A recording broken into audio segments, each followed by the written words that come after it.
Have you ever wondered what it takes to master the art of puppetry? Well, a few students get the chance to become puppeteers every semester in a popular theater arts class.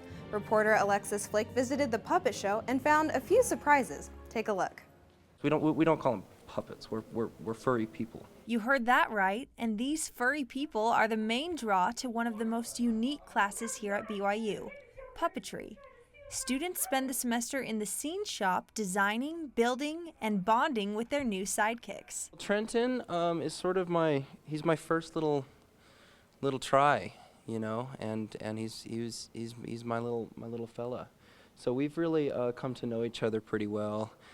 We've only known each other for a couple weeks, but we're the best of friends, and really it's been a great thing getting to know Trenton a little bit better.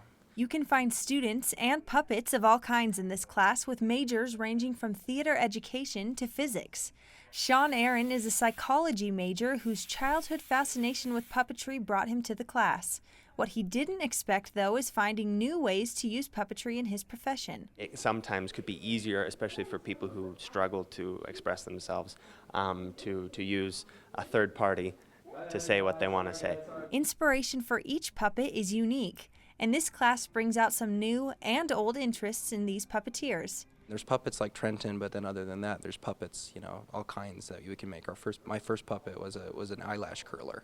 It's this book by James Christensen called The Voyage of the Basset, and I read it a million times as a kid. And I'd always loved this picture of this ogre. It was so funny to me. He's just this smiley, happy ogre. And, you know, he probably eats people, but that's not the point. And he's just so adorable. I wanted to make a puppet of him.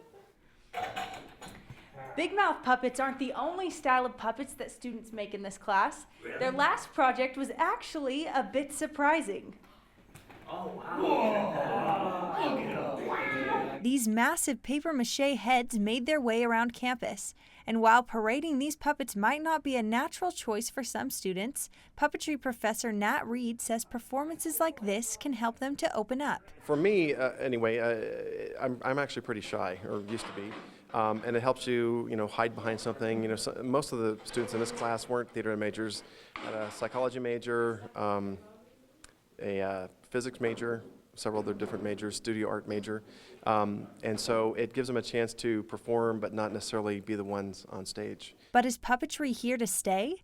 Students who take this class say they hope so, and they're ready to go out into the world and promote this interactive art form. I think we learn it for our theater education because it's something that we can use either in our classrooms or in theater in a production or something like that. But more than that, it's just something creative and something another chance to sort of try and explore. Some people might think it's a dying art, but it's been around for thousands of years, and I think it's got some legs, even though most puppets don't have legs.